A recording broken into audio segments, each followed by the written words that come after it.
Hi everyone. I know that I'm little late, but someone says that life is a race, but not everyone has the same starting point.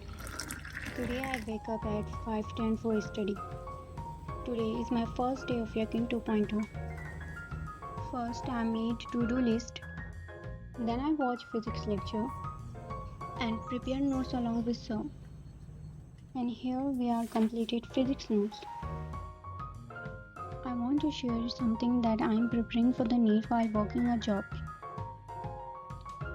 And honestly, it a bit hectic, but still, I believe that if your dream is strong enough, you will always find a way.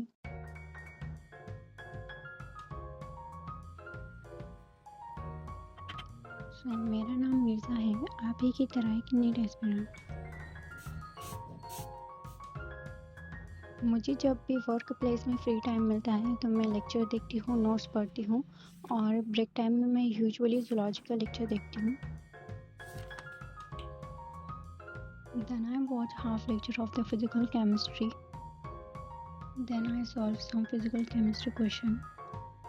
Hope you all guys love this video.